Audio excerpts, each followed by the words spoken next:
Cientos de historias asombrosas.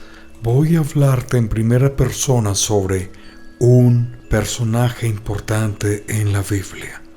Se trata de Job. Bienvenidos. Mi nombre es Job y esta es mi historia. Yo era un hombre rico llamado Job, que vivía en una región conocida como Uz. Poseía una gran familia y enormes rebaños. Siempre fui una persona íntegra y justa, comprometido en vivir una vida moral y mantenía una relación muy disciplinada con Dios.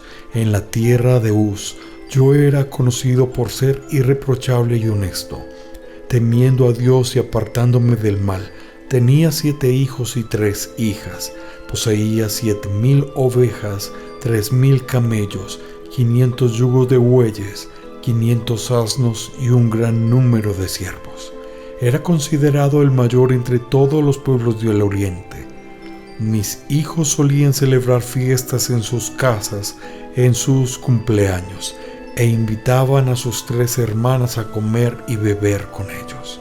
Tras un periodo de celebraciones, yo organizaba un ritual de purificación para ellos. Muy temprano en la mañana, ofrecía un sacrificio quemado por cada uno, pensando, tal vez mis hijos hayan pecado y maldecido a Dios en sus corazones. Esta era mi práctica constante. Dios destacó mis virtudes ante Satanás. Sin embargo, Satanás argumentó que yo era justo solo porque Dios me favorecía abundantemente. Un día, los ángeles vinieron a presentarse ante el Señor y Satanás también estaba entre ellos. El Señor preguntó a Satanás, ¿de dónde vienes? Satanás respondió al Señor, de recorrer la tierra yendo y viniendo por ella. Entonces el Señor dijo a Satanás, ¿has notado a mi siervo Job? No hay nadie como él en la tierra, un hombre íntegro y recto que teme a Dios y evita el mal. ¿Acaso Job teme a Dios sin motivo? Replicó Satanás. ¿No has puesto una protección alrededor de él, de su casa y de todo lo que posee? Has bendecido todo lo que él hace. Rebaños y manadas se han esparcido por la tierra. Satanás desafió a Dios, diciendo que si le permitiera infligir sufrimiento a mí, yo cambiaría y maldeciría a Dios. Dios permitió que Satanás me atormentara para probar esa audaz afirmación, pero prohibió quitar mi vida. Pero extiende tu mano y ata todo lo que él posee. Seguramente él te maldecirá. Muy bien, entonces todo lo que él posee está en tu poder, pero no pongas tu mano sobre el hombre mismo. Respondió Satanás y salió de la presencia del Señor. Recibí 4 noticias en un solo día, informando que mis ovejas, siervos y 10 hijos habían muerto víctimas de invasores, ladrones o desastres naturales. Un día, mientras los hijos y las hijas estaban celebrando y bebiendo vino en la casa del hermano mayor, un mensajero llegó a mí y dijo, los bueyes estaban arando y los asnos pastando cerca cuando los sabeos atacaron y los llevaron. Mataron a los siervos con la espada, y yo fui el único que escapó para contarte. Mientras aún hablaba, otro mensajero llegó y dijo, el fuego de Dios cayó del cielo y quemó las ovejas y los siervos, y yo fui el único que escapó para contarte. Mientras éste aún hablaba, llegó otro mensajero. Los caldeos formaron 3 grupos de ataque y lanzaron un ataque sorpresa a tus camellos. Llevándolos mataron a los siervos con la espada, y yo fui el único que logró escapar para informarte. Aún hablando, otro mensajero llegó diciendo, tus hijos y tus hijas estaban celebrando y bebiendo vino en la casa del hermano mayor, cuando de repente un fuerte viento vino del desierto y golpeó los 4 rincones de la casa. Se derrumbó sobre ellos y murieron. Yo soy el único que escapó para contarte. En mi luto, entonces me levanté, rasgué mi manto, me rapé la cabeza y postrado en el suelo, adoré diciendo, desnudo salí del vientre de mi madre y desnudo partiré. El Señor dio y el Señor quitó. Bendito sea el nombre del Señor. En todo esto yo no pequé ni atribuí a Dios ninguna falta. Al decir, desnudo salí del vientre de mi madre y desnudo partiré. El Señor dio y el Señor quitó. Bendito sea el nombre del Señor. Yo estaba reconociendo la soberanía de Dios sobre todas las cosas, incluyendo mi propia vida y todo lo que poseía. ¿Por qué seguí bendiciendo su nombre a pesar de la pérdida inmensurable? Fue en mi fe inquebrantable y la aceptación de que todo pertenece a Dios y a Él retorna. A pesar de que mi corazón estaba roto, yo no pequé ni culpé a Dios. ¿Por qué mantuve mi integridad y fe y atribuir falta a Dios, incluso cuando todo lo que amaba fue quitado a mí? ¿Será que realmente entendía la naturaleza transitoria de la vida y la eternidad de las cosas divinas? Satanás apareció en el cielo nuevamente, y Dios le dio otra oportunidad para probarme. Esta vez sufrí de terribles heridas en la piel. Resistí a los llamados de mi esposa, que intentaba persuadirme para maldecir a Dios y renunciar a la vida. A pesar de mis sufrimientos, intenté soportarlos. En el transcurso de la prueba, dos tramas se entrelazaron hábilmente en mi vida, una celestial y otra terrenal. Elifaz, Bildad y Zofar, tres amigos míos, llegaron para consolarme. Sentándose conmigo en silencio por 7 días en respeto a mi luto, yo hablé en el 7º día, iniciando un diálogo en el cual cada uno de los 4 hombres ofreció descripciones poéticas de sus problemas. Yo maldije el día de mi nacimiento, comparando la vida y la muerte con la luz y la oscuridad. Deseé nunca haber nacido y que mi nacimiento hubiera sido cubierto por las tinieblas. Sintiendo que la vida solo aumentaba mi agonía, Elifaz respondió que yo anteriormente consolaba a otros. Ahora admitía que nunca había sido realmente consciente del sufrimiento de ellos. Elifaz concluyó que mi dolor debía ser algún pecado que cometí y recomendó que buscara el favor de Dios. Bildad y Zofar estuvieron de acuerdo en que debía haber cometido algún mal para provocar la justicia de Dios y argumentaron que debían intentar demostrar un comportamiento más inocente. Bildad supuso que mis hijos trajeron la muerte sobre sí mismos. Peor aún, Zofar insinuó que cualquier error que yo hubiese cometido merecía mucho más que el dolor del que había recibido. Reflexionando sobre las palabras de mis amigos, yo, Job, pensaba conmigo mismo. Elifaz señaló que yo, que antes consolaba a los demás, ahora parecía no entender verdaderamente el sufrimiento ajeno. ¿Será que él tiene razón? ¿Será que mi propio dolor reveló una falta de empatía anterior? Elifaz creía que mi sufrimiento era resultado de algún pecado que cometí. ¿Será eso cierto? ¿Será que fallé de alguna manera que no percibí, atrayendo la adversidad como consecuencia? Bildad y Zofar también parecían convencidos de que yo había cometido algún mal, provocando la justicia de Dios. Esto me hacía cuestionar.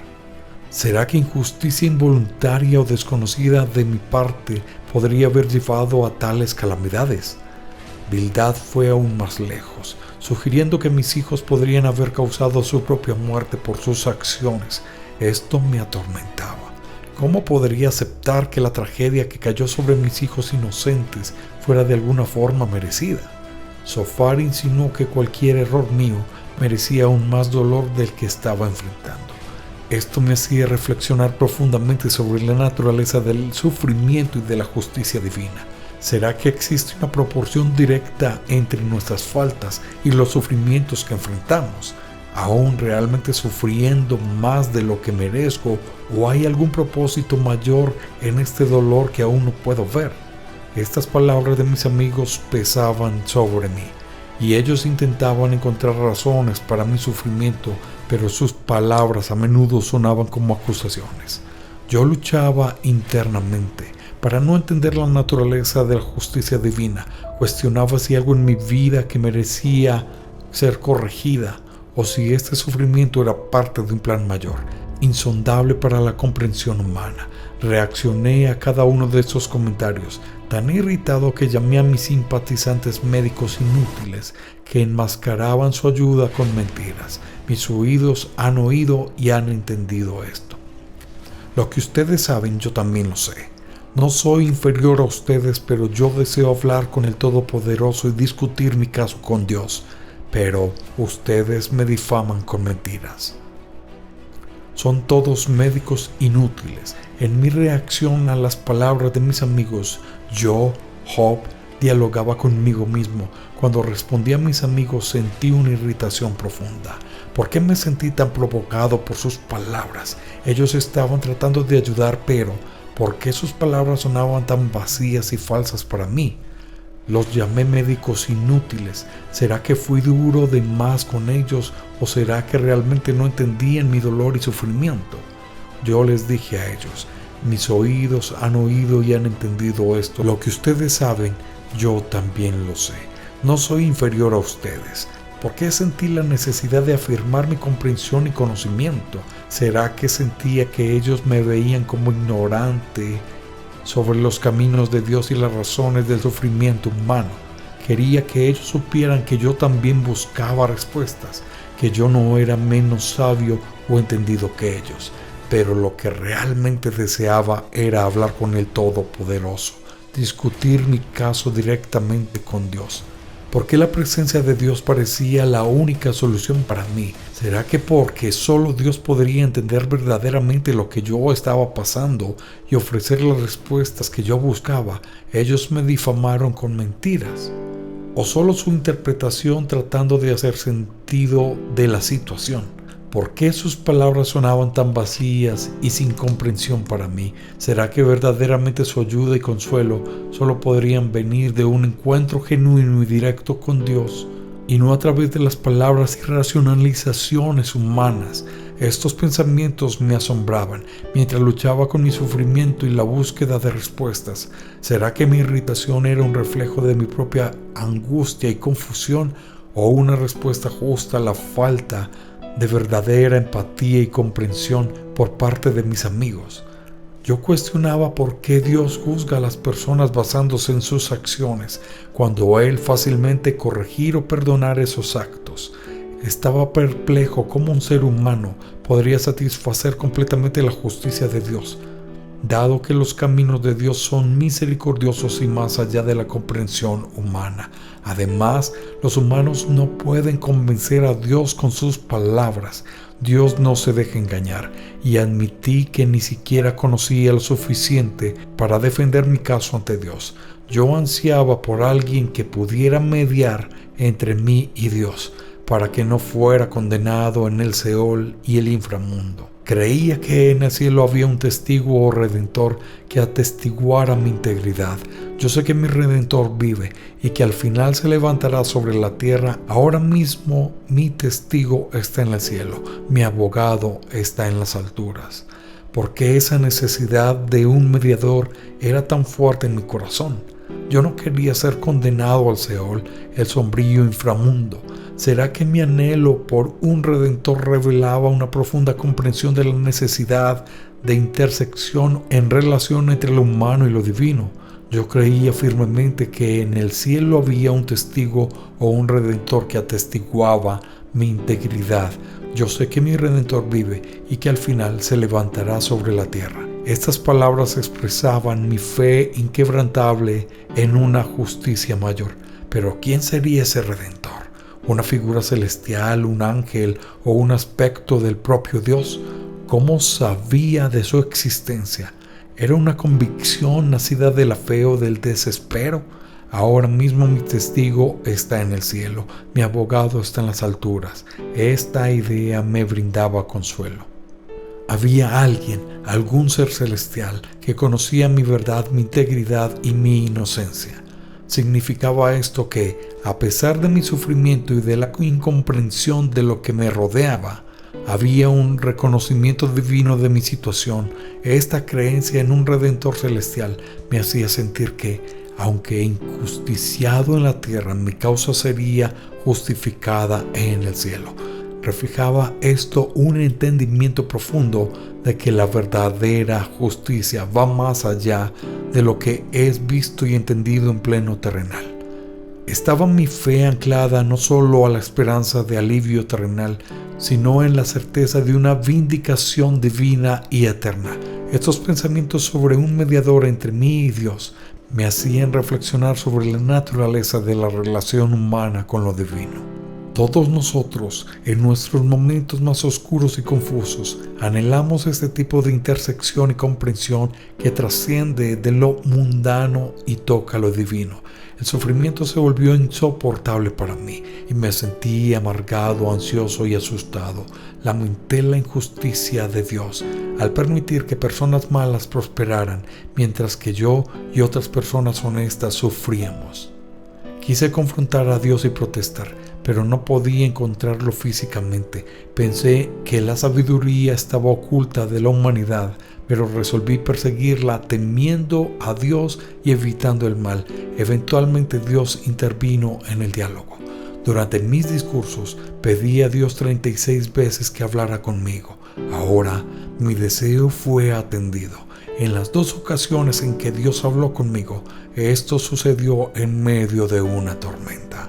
Había un cierto humor en la forma en que Dios se dirigió a mí. Fue recordado por Dios de que Él es el creador de todo. Dios repasó su impresionante actividad de crear y sostener el mundo, preguntándome si yo podría igualar esa obra. Terminó preguntando que si yo estaba en posición de juzgar, diciendo que era impertinente para mí creer que Dios debería explicarse a mí. Me hizo sentir muy pequeño. Eventualmente respondí: soy indigno. ¿Cómo puedo responderte a ti? Pongo mi mano sobre mi boca. Hablé una vez, pero no tengo respuesta. 2 veces, pero no diré nada más. En el segundo encuentro, Dios cambió el enfoque de la conversación. No habló sobre sí mismo como el creador, sino sobre 2 de sus criaturas, el hipopótamo Behemoth y el cocodrilo Leviatán. ¿Por qué Dios eligió hablar sobre estos seres? ¿Cuál era el significado de esto? Estos animales poderosos, misteriosos y temidos, ¿por qué fueron usados para ilustrar el punto de Dios? La aproximación de Dios estaba llena de humor. ¿Por qué usaría el humor en un momento tan crítico de mi vida?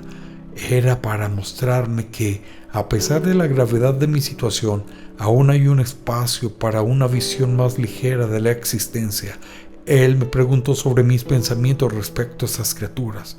Era la intención de hacerme ver que así como no entiendo completamente estas criaturas formidables, tampoco puedo entender totalmente los caminos de Dios. Me recordó que mi comprensión es limitada, no solo en relación con el mundo natural, sino también en relación con el mundo moral y espiritual. Estas reflexiones me llevaron a la humildad más profunda. Entendí que hay cosas más allá de mi entendimiento y que la sabiduría no reside en tener todas las respuestas, sino en reconocer y aceptar la grandeza y el misterio del universo y de su creador. Así, el punto principal de Dios fue: ¿por qué estás intentando discutir conmigo? Yo respondí que Dios es omnisciente y que ningún plan suyo puede ser frustrado. Ahora me di cuenta de que mi cuestionamiento a Dios fue totalmente inadecuado y me desprecié y me arrepentí en cenizas y polvo. Aunque el encuentro con Dios fue humillante para mí, el núcleo de mi problema fue abordado, ya que volví a conectarme con Dios. El diálogo ofreció un clímax magnífico e inesperado para el libro. En el epílogo, el texto cambia de poesía a prosa. Cuando acepté que no debía culpar a Dios por mis interacciones con Él, Dios me restauró a mis hijos, 7 hijos y 3 hijas, mis propiedades, camellos y rebaños de ovejas, haciéndome mucho más rico y feliz que antes. Como siervo de Dios fui rehabilitado. Por otro lado, mis 3 amigos fueron severamente reprendidos por Dios. Dios dijo que ellos no hablaron correctamente sobre mí, indicando que no debemos citar sus discursos como si fueran verdades. Lo notable en las 2 rondas de Dios conmigo es que Él aún no respondió a mis indagaciones. No me contó sobre su apuesta con Satanás. Yo no necesitaba saber lo que estaba sucediendo en el cielo, porque Dios tenía sus motivos para permitir que yo sufriera. Yo desconocía la apuesta divina. La prueba sería inútil si yo lo supiera. Este encuentro nos enseña valiosas verdades sobre Satanás. En primer lugar, sugiere que él no puede estar en dos lugares al mismo tiempo, no poseyendo la omnipresencia de Dios. ¿Será que mi fe e integridad habrían sido genuinas si yo hubiera tenido conciencia del desafío detrás de mi sufrimiento? Tal vez. La verdadera naturaleza de la fe reside justamente en creer y confiar sin ver el cuadro completo. Esta situación también me hace reflexionar sobre Satanás. Me reveló que él no posee la omnipresencia de Dios. ¿Por qué es esto significativo? Implica que, a diferencia de Dios, que está presente en todos los lugares y conoce todos los corazones, Satanás tiene limitaciones. Él no puede estar en todos los lugares al mismo tiempo. Esto disminuye su poder e influencia. En comparación con la omnipresencia divina, significa esto también que el mal en el mundo, representado por Satanás, tiene sus limitaciones y no puede igualarse al poder y la presencia de Dios. Esto me ofrece algún consuelo, saber que incluso en medio de mi sufrimiento, Dios está presente mientras las fuerzas del mal son, de alguna forma, limitadas. Esta revelación sobre Satanás abre mis ojos a la realidad de que, aunque el mal existe y puede causar sufrimiento, no es omnipotente ni omnipresente.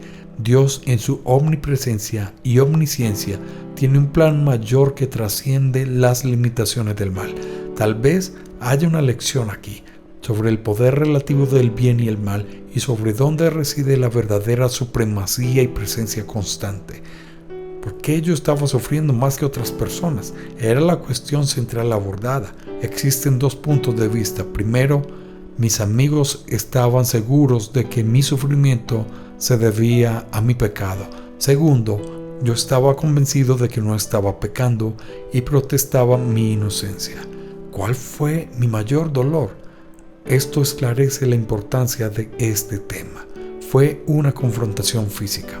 Estaba cubierto de llagas de la cabeza a los pies, cansado, exhausto y con dolor insoportable. Socialmente, debido a mi apariencia física y al hecho de que la comunidad local estaba consciente de mi reciente tragedia, me convertí en un paria social. Las personas caminaban del otro lado de la calle en vez de hablar conmigo, mientras que yo me sentaba en un montón de cenizas en el extremo de la ciudad.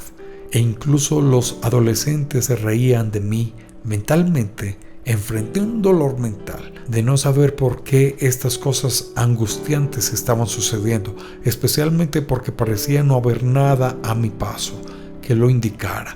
Espiritualmente, mi angustia espiritual era mucho peor que cualquier otra, ya que me sentía distante de Dios. Clamaba, implorando a Dios que me encontrara, hablara conmigo y hasta discutiera conmigo. Ese fue mi verdadero y más insoportable sufrimiento. El sufrimiento es mucho más angustiante si creemos que Dios está distante y desinteresado. Pero cuando finalmente conseguí hablar con Dios, las cosas no sucedieron como había planeado. Para los cristianos, el libro de mi historia puede verse en el contexto del Nuevo Testamento. Primero, Dios permitió que Satanás provocara la muerte de Jesús en la cruz con el propio Hijo preguntando: mi Dios, ¿por qué me has abandonado? Igual que conmigo. Dios no explicó por qué, lo que sugiere que incluso el Hijo de Dios perdió el contacto con el propósito de su sufrimiento bajo la intensidad del tormento de la crucifixión. Segundo, el cristiano entiende que la vida continúa más allá de la muerte. Los problemas del sufrimiento no necesitan ser resueltos en esta vida.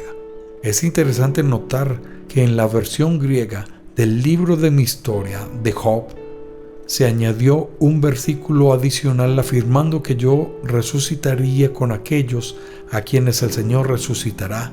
Tercero, esta esperanza de resurrección nos recuerda que habrá una reivindicación final de mí. Los cristianos creen que Jesús volverá para juzgar los vivos y a los muertos al final de los tiempos. Un día habrá una escena tribunal donde Jesús se sentará como juez y todas las personas malas y piadosas que vivieron estarán delante de su trono para ser juzgadas de acuerdo con sus acciones en la vida. Por lo tanto, todo lo que yo anhelaba está a punto de hacerse realidad. La justicia de Dios será aplicada a toda la raza humana en una reivindicación pública de justicia. Al explorar mi historia, descubrimos las lecciones de fe, resiliencia y justicia. Son más relevantes que nunca, pero el viaje no termina aquí. Tenemos mucho más para descubrir juntos. Cada historia que compartimos es una nueva oportunidad de desentrañar misterios, encontrar inspiración y transformar nuestra percepción del mundo, así que no te quedes fuera. Nos vemos en el próximo programa. Cuéntame, ¿qué te ha parecido este relato? La historia de Job.